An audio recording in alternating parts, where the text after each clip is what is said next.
and it was a lesson to look at more the positive side of change. I think it's just so powerful to have a culture. I think it's underestimated. It's something that I put a lot of value on is relationships. The huge inflation rush of the 1970s and kind of what they referred to as the go-go days in farming expanded quite a bit, and with the help of a lot of good people that we surrounded ourselves with. Well, welcome to the Water Table Podcast. Today I have a special guest on John Schwartz with Schwartz Farm. I've known John for about 5 years and have gotten to spend some time with him in different settings. And John's quite a remarkable guy and has a really remarkable story about his family business. And they're in the swine industry. And in southern Minnesota is where they're headquartered. And John, why don't you just tell us a little bit about that, your business and kind of how you got your start, and I'll ask you some questions. Sure. Thanks, Jamie. We are, as Jamie said, are located down by Sleepy Eye, Minnesota, in southern Minnesota, and was raised, my brother Joe and I started our business. We were raised on a dairy farm outside of Sleepy Eye, one of 2 of 9 children, which was very common in that generation, in that day and age in our community. And we started crop farming in the late 70s, early 80s, and was a very good learning experience to start at that time, because that was coming off of the huge inflation rush of the 1970s and kind of what they referred to as the go-go days in farming. Yep. when prices took off, and that was followed by the 1980s land sell-off, which was caused by a lot of over-leveraged land and that type of thing. So we learned a lot of good lifelong lessons, I think, in that time frame. And we continued to crop farm until I kind of started our pig business my brother and I started, and I ran the pig business. My brother Mark joined us in the late 80s. And the industry was evolving and changing a lot. It was changing from producers using their livestock operations as a sideline to more of a specialization, which was started more in the southeastern part of the country, and it was somewhat controversial because producers weren't used to, we were independent and not used to contract growing and this type of thing. So it was an opportunity, and it was a lesson to look at more the positive side of change than to be afraid of it, and to find out where you can fit in it. So we eventually started working with a lot of good contract growers that raised pigs for us, contract families, and grew with some, mostly by acquisition of existing farms. We ultimately did end up building some more of our own, and so we have become where we've now located we have sows in a few different states and about 500 employees. And so we've expanded quite a bit, and with the help of a lot of good people that we surrounded ourselves with, and some good fortune, we got to where we are today. Yeah. And you're working now, when you say a few different states, mostly like Kansas, Nebraska, South Dakota, maybe a little bit, and then we've Minnesota, of course. Yeah, we've put some sows in Kansas from sort of a health standpoint. There's less hog density there, and most of the pigs are finished in southern Minnesota, northwest Iowa, a few in South Dakota. But our sow farms are in Minnesota, South Dakota, Nebraska, and most recently Kansas. Mm-hmm. Talk a little bit about, in your industry, it's pretty common knowledge, but I don't know how many people from your specific industry actually listen to the Water Table. It's pretty specific to water management and drainage, but talk a little bit about the biosecurity risks and kind of the why behind moving out of certain areas, and talk about those areas. Right.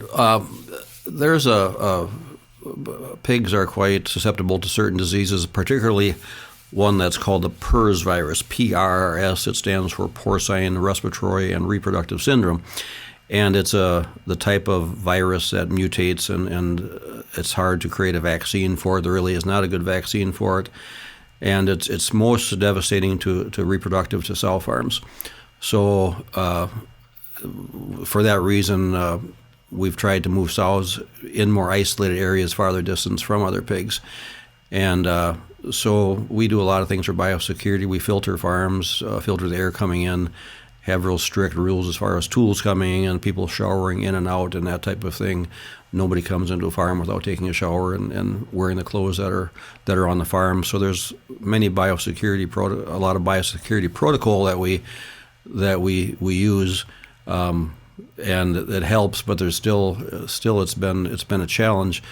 One thing most recently that has been approved by the FDA just in the past couple of months, PIC, which is one of the largest genetic companies in the world, has developed a PRRS-resistant pig through gene editing, this CRISPR technology. And so that is a pig that they somehow eliminated the receptor for the virus, and it's approved now by the FDA. So the next step is going to be make sure that there's consumer acceptance both domestically and foreign, and that could be a real game changer, a real disruptor, because that would be a huge change for the industry. Yeah, and it also will be left to be seen how accepted that'll be and in what kind of time frame, right? Right. I mean, it right. could be quickly, or it could be right. I know that the companies are doing some consumer surveys now, and they sound optimistic, but it'll take a while to know, and even it'll take 5 to 10 years before it's probably practically available for the industry either way, just to get enough of it in the industry. Yeah. So when you with something like PRRS, it's also an airborne virus, correct? So it's you can have all these different security measures on your farm, and yet it may or may not help in a lot of cases, correct? Right. And my understanding of airborne is the virus needs to attach itself to something, a particle of dust or something, to go airborne. But it even with all the air filtration systems that we've put in, we still break more often with the disease than what we think is sustainable. So we're looking for other options on that. Mm-hmm. Yeah, and just for those that wouldn't have a good understanding of your industry, and I guess I wouldn't know this either, but what percentage of the pigs that are growing in America are growing like in that southern Minnesota, Iowa, in kind of that real dense area?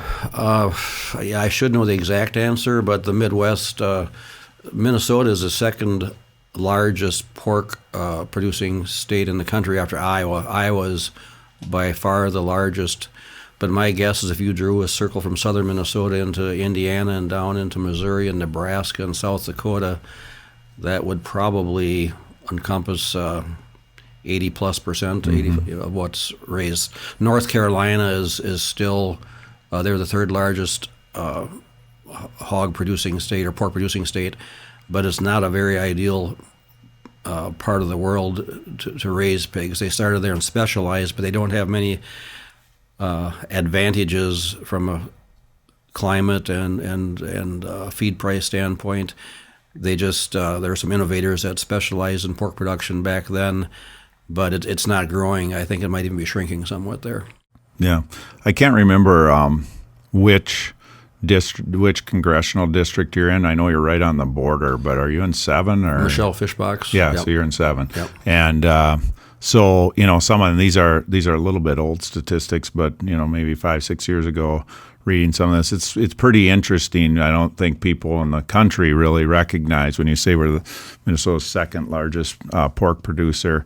The 7th district in Minnesota, with corn and soybeans, ranks way up there too. From if you rank them by congressional districts, you would think every district in Iowa would be ahead. That's just not true. Right. It's a very significant agricultural district, and it runs from the Iowa border to the Canadian border along the western side of Minnesota. But when you look at hogs and turkeys and corn and soybeans and sugar beets, it ranks in the top 5 in a lot of those. Yeah. Right. Yep. So interesting for people to hear that, because I think that would be one you'd get stumped on if you didn't know. So think of lakes and woods when you think of Minnesota. Right. So, Right.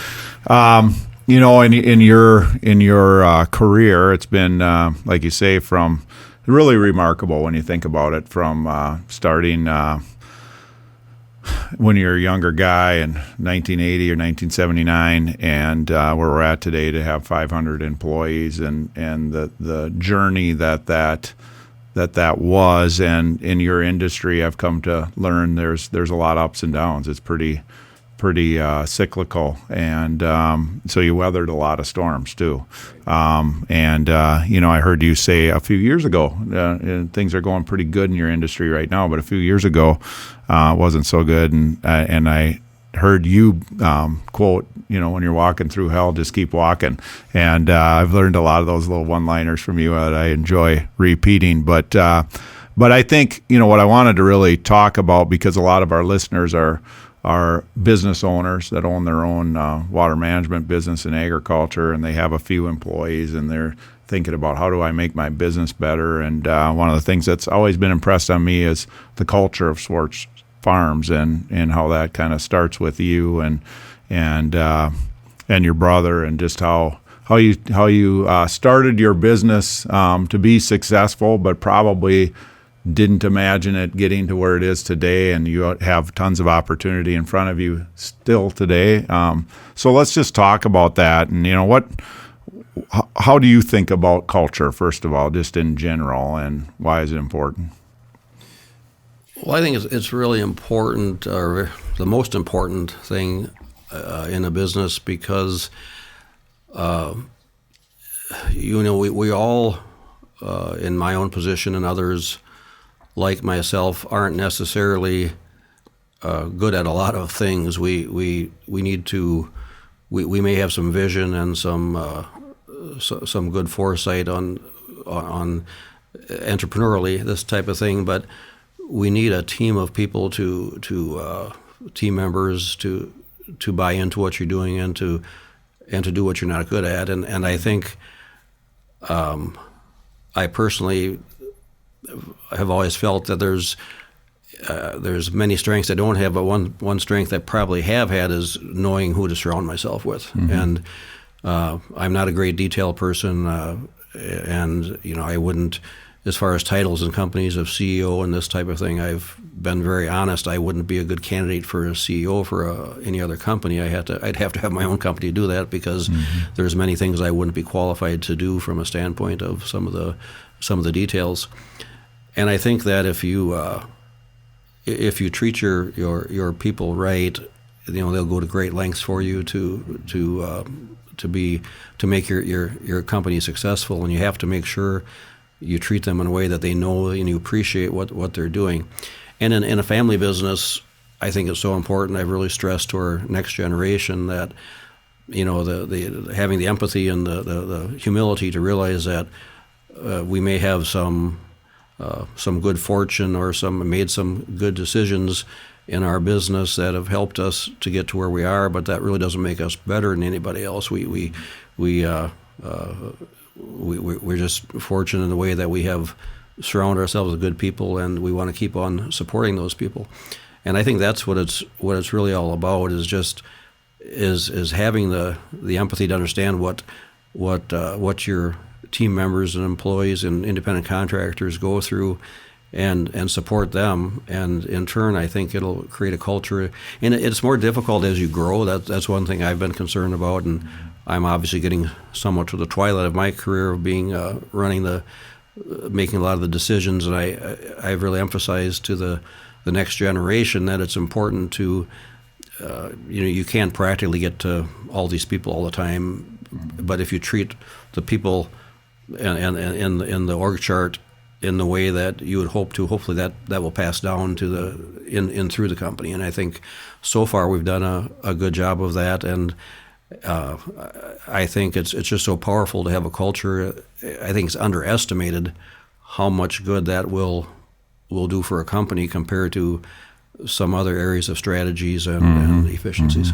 Yeah, and I appreciate your answer. I was going to ask you, and you kind of answered it without me asking you, but what is John good at? Because John doesn't, you're very seldom talk about yourself. You very seldom boast about things. And the answer there was surrounding yourself with the right people. And I know you and I have talked about that. I think about that too in my own area of responsibility at Prinsco, just around how do we keep going. I think it's in our nature to keep growing. It's fun to grow, right? It's fun to be thinking about that kind of thing. But at the same time, the fear of losing what you have from the culture standpoint and all the equity that's in that, it's pretty amazing. And when you lose that, you lose a lot. You lose more than you realize. And so can we continue to grow and continue to build the same culture? And it is about people. I mean, it is about how you treat people, but then about having the right people, like you said, because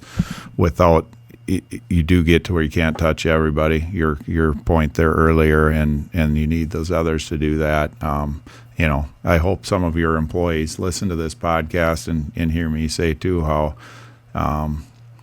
you've done a great job of selecting really good people. Everyone I've met there is just very impressive, and how they also model the behavior. Model the behavior that you model. So. Well done on that. Yeah, thank you. And as you grow, you do, and I think I've said before too, a weakness. I guess it can be a weakness and a strength, but I've never been a real long-term planner. More of maybe a responder to opportunities, and that's been good. At the same time, it doesn't always help plan your personal life too much, and you do occasionally stop and say, well, what. Where is this going and why? What's you have to kind of watch out what you hope for sometimes, and I think it gets to the point, and I'm sure in any business, where you realize it's not for yourself. It's for the communities you operate in, for the employees. One thing we have done, and Sheila and HR a number of years ago signed up everybody for our 401k match automatically, and that increased our 401k participation by about 25%, because some people just don't get around to doing it. Now, some people have said to me, that's kind of not real smart. Why do you want to increase your costs? But I really think the middle class and the working class, one of their best opportunities of getting ahead is, being involved in the equity markets, and that's their best chance to do that. So we think it's the right thing to do. And those are the type of things, I think, that if you can look beyond your own bottom line personally, and what's good for the company and the people, the communities you're operating in, it gets to the point where that's why you're doing it, in my mind. Mm-hmm. Yeah, and just what I from the first time I had the opportunity to walk in the doors at your business and meet the team, the things like that. That was one of the first things that I was exposed to, was the match and the participation that you had, which was really significant. And then, you think of it from the perspective of the environment that a lot of your employees have to work in. And to me, it was really quite inspiring to see you got a lot of happy employees. And, it's not an easy place to work. It's not an easy job to do. And so when you combine those two things, like you're going to be doing this work and you're happy, it's inspiring. So you guys have done really well with that. I appreciate. I'm happy I can share that here, because I'm proud of it.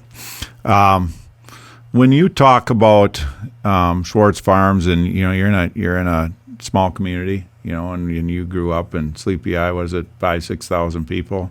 3,000. 3,000, yeah, okay, and you know everybody, and like everybody else, there's people that probably don't like John Schwartz. I'm sure there isn't very many, but what do you hope people say about you about Schwartz Farms and maybe you personally? Well, I hope that in any business and in agriculture, there's stress and controversy with change, and so we've gone through everybody in our industry, not just ourselves, has gone through the kind of the battles of the change and what's accepted in the communities compared to what it used to be. Mm-hmm. And I've always said there's a big difference between nostalgia. I like to look back at when we had 4 hardware stores on Main Street and that type of thing. That's fun to look back at, but that's not what we have today. That's and it wasn't what the prior generation before those people had either. Change is constant, so I think that as time goes on, people accept the change more and realize why the industries and businesses do what they do. But ultimately, I'm sure we've made mistakes, and I'm sure I know we've made mistakes. I know I've made mistakes and probably stepped on some people's toes. But ultimately, I hope they realize that what our company does, what our family business is in, is a good thing for the communities we operate in. And it's that we treated people with, we tried to stick to our core values of integrity and doing things right. That's probably the most important to me is not so much, we've never expanded for the sake of expansion. I think it's always important. Ego can get in the way of good business decisions, and anytime we've expanded, it's hopefully to be more efficient, to be able to supply our customers, who are the packers we sell to, with what they need, and honestly, to offer more opportunities to team members, employees, and contractors that are in a company. And ultimately, I hope people can look at it and say that was good. Yeah. So, one of the things I want to ask you, and it's a little bit we've talked a little bit before about what we talk about, but, one of the things that you don't lead with, you lead with humility for sure, and your whole company does, but is just the word relationships. But when I am involved in anything or see what's going on, and just the relationships that are internal amongst employees, and then relationships with vendors and with packers and things like that, it's a really important thing at Schwartz Farms. And talk about what does relationships mean to John Schwartz? I think that's what really motivates me. I think that's something that I put a lot of value on, is relationships with the processors we sell to the vendors that we buy from, the independent contractors we work with, and I truly believe I've learned to understand what that life is not a zero-sum game. That you have to,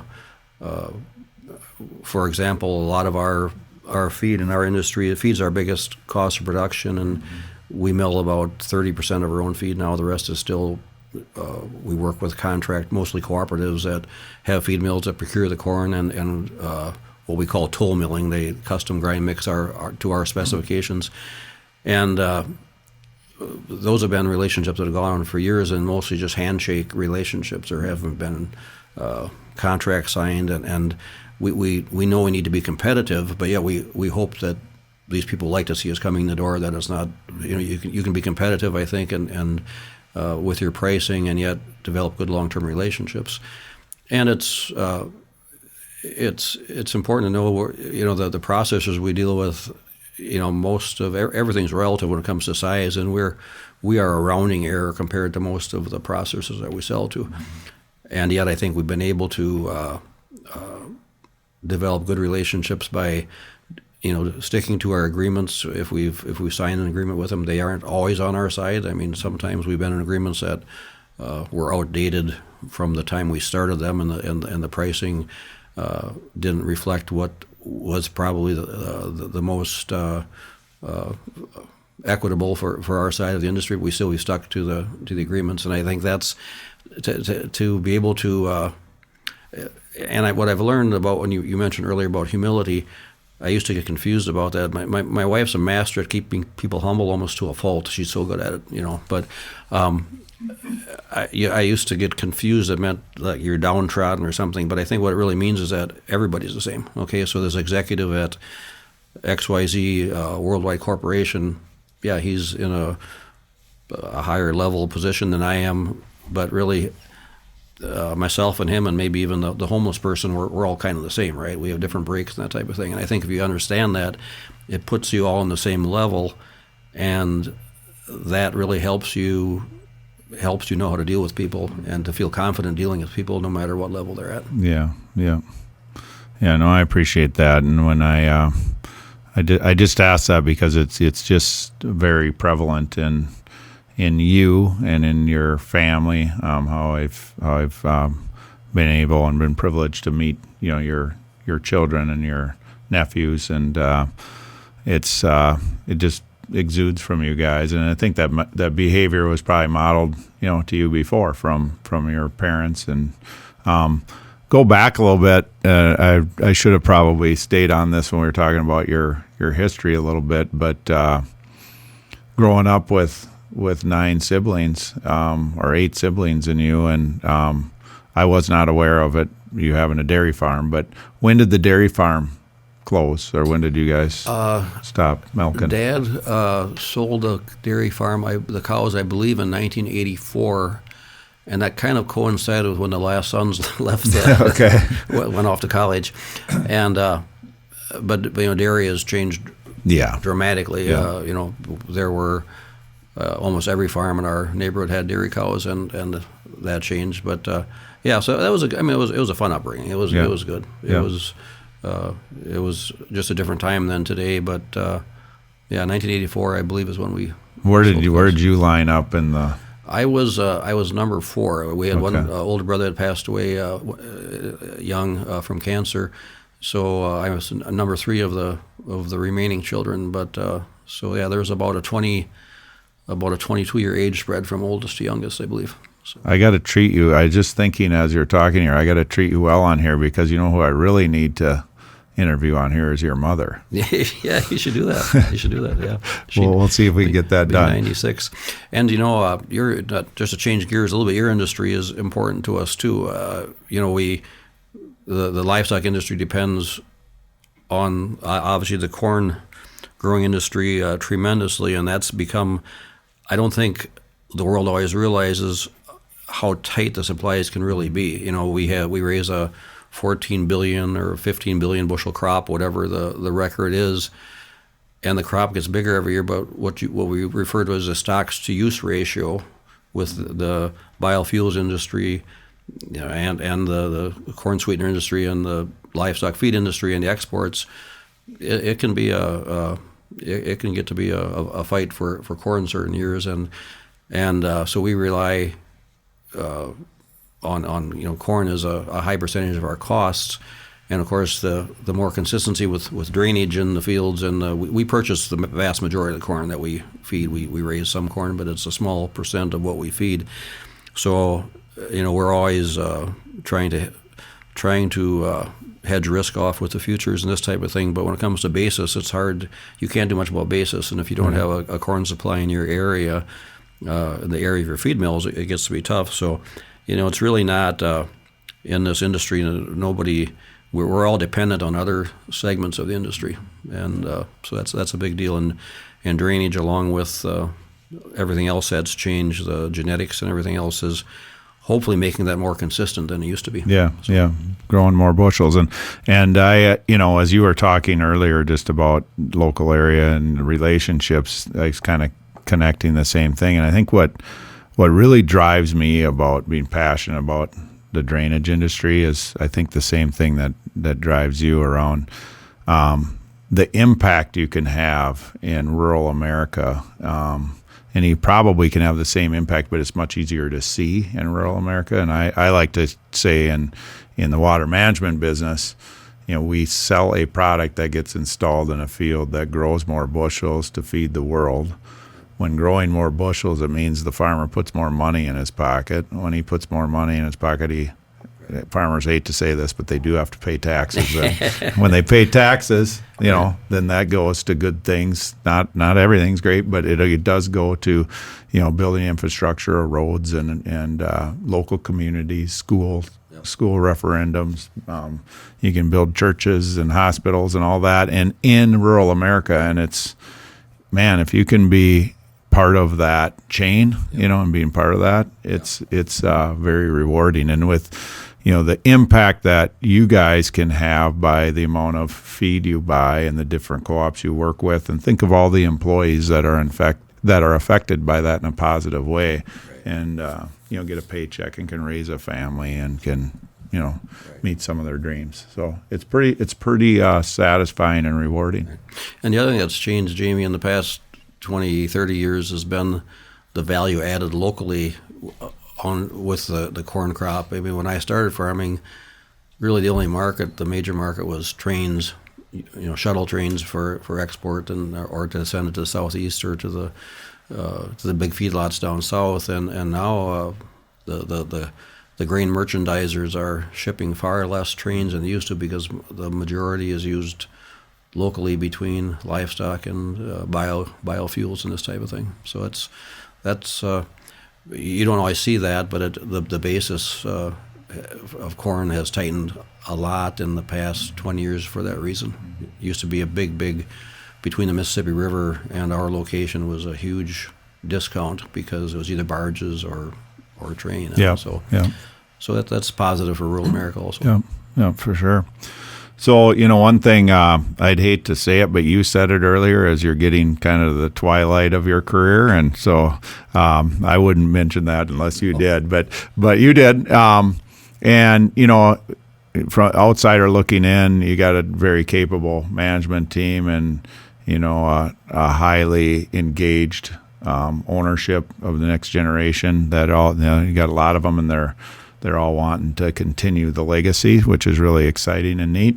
But as you think about that, I know that there's considerations in your mind as you're thinking about the future, but think ahead a little further. And when you're thinking about the culture that you built over time, what's it going to take to sustain that, 10, 15, 20 years down the road after John is not around every day?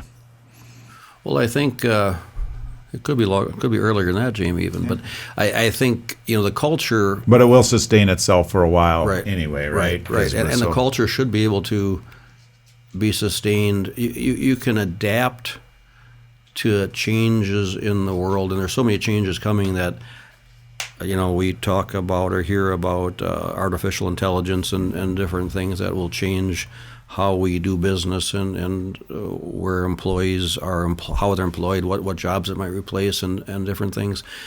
But I think if you stick to your basic core values and principles of your culture, you can adapt to the changes that are out there and still keep that culture in place. And it will take a lot of effort. I mean, it doesn't just happen. You can't take your eye off of the ball anywhere in any area. I mean, anybody in my position, I've mentioned that I surround myself with really good people, or we have as a company, I should say, and yet I'm still responsible for knowing what's going on. I mean, you have to trust the right people, know that they're on the right track, and the next generation will have to keep on doing that. They can't take their eye off the ball from a cultural standpoint and make sure that we have that correct culture that keeps on helping us bring the right people that want to work for us and be part of our team, but also at the same time be open-minded to change in the industries that we're involved in. And it could even be diversification. It could be, we don't know the changes that are coming, but one thing I do know, you have to embrace change. You can't fight it or you'll be left behind.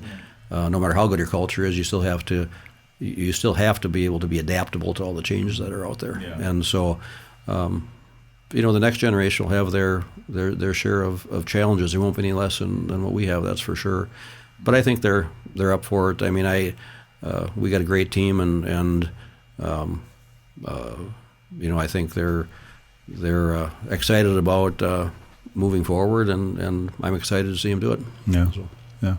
So another curveball for you that I didn't talk to you about, but as you're talking and talking about change, and I think you're really good at this, and I think it's kind of in the culture of Schwartz Farms because that industry changes so quickly that you kind of have to be that way. But young people today, it seems like more and more, and I feel like I was this way when I was young, but more and more young people today want certainty in life. They want to know, this is kind of how things are going to go if I take that job or if I decide to do this. And life isn't certain for sure. But I think when the economy's been stable and there's been that probably creeps into society more. But how do you think about like certainty and the fact that you have a plan, you do have a plan, this is where we're going, but things often don't go according to plan. Oh, definitely.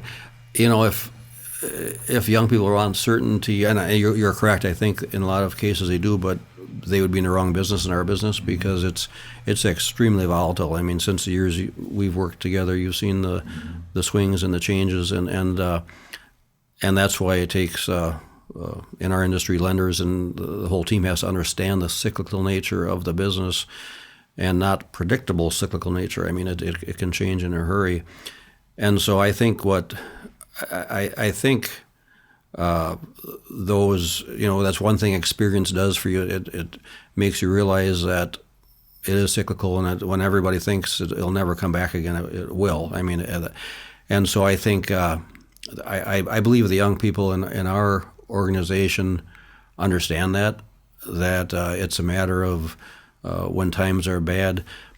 I've always stressed. When times are good, don't get sloppy. Just keep on keeping your cost of production in line, that type of thing. And when they're bad, same thing. Just minimize your losses. And so, in a business like we're in, the international politics, geopolitical situations. We export about 30% of what we raise in this country, pork products, and so some of the rhetoric that has been going on in the past several months has caused some huge swings in the market. Fortunately, our major customer, Mexico, has been still buying aggressively from us, so the prices have been quite stable. But I think really what in our industry, what the younger generation has to do is look at the long haul, the long picture, the long view, and in your business, our business, all of our private businesses, that's an advantage we have. We don't have that, the quarterly calls where stockholders want to, ask why you haven't made a profit that quarter. There are decisions we need to make that are for the long haul, not for the next 6 months or next year. It's for 5, 10, 15 years even from now. But the certainty of our industry is we do a lot of things with derivatives, futures, and things to try and pass off risk, which I think is extremely important. However, even with that, there's enough biological issues and things that can happen that nothing is for sure. But I think you just have to know that if you're going to be the best at it, you'll survive. Mm-hmm. And I think one thing I've learned too is that past success can be your biggest enemy. Mm-hmm. If you just think because what you did last year was successful that you can sit on your laurels and you had a good year, that's not going to work. You'll be run out of business. And I looked a while back at Successful Farming for years has put together a list of the top sow farms in the country, or not based on number of sows, which is not that meaningful. But back in 1994, I think there's about, out of the top 30 or whatever, there's about 5 companies that are still remaining, and that's how volatile the business has been and how many people have failed at it. So you got to be good at it, and you got to realize that you have to be able to live through the bad times. Yeah. I appreciate it. There's a lot of nuggets in this podcast that I think I'm going to go back and listen to and take from, and I hope that our listeners do also, and I think they will. But what do you want to leave us with, John? Just around thinking about your career, and we talked about that. You're a cultural guy, you're a relationship guy, you have a lot of empathy for others, and when you consider that you'll be transitioning into a different stage in life here pretty soon, what would you want people to know about you, or about how they should operate in their careers? Well, I think I enjoy business. I love business, and I find it motivating, and I think a lot of people do. I think it's easy to become pessimistic sometimes, and we have interns come into our company, and I always remind them how many I mean, I think the opportunities, especially in rural America, are fantastic. And no matter what people think of our business or my business or your business, there are tremendous opportunities out there for people that want to take responsibility, who want to take a few chances. I think that, it's not a matter, a lot of it's just a matter of attitude, of trying to look at the positive in things and look at where your strengths are and being honest with yourself to realize where your strengths aren't, where you need that help and support. Right. But if you do that, and if your goal is to start a business or have a good position in a business, if you're willing to take on responsibility and have a good attitude, I think the potential is really, really great. Yeah, I agree. We'll leave it with that. John, thanks for joining the Water Table today and talk a little bit about yourself and your family business. Thanks, Jamie.